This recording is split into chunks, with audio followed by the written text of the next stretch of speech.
Ana endi bu har doimgidek dunyodagi eng achchiq ramyon. Ramyonni o'zidan chiqadigan, odamni kasal qiladigan sous. Odam oshqozonini vayron qiladigan garmdorli sous.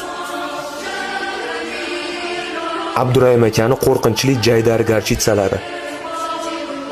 Tabasco.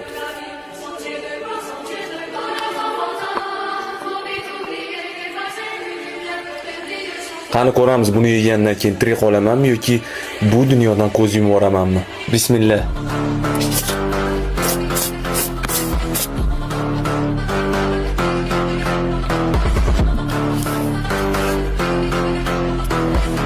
O'zbekistonning eng achchiq garmdorlari.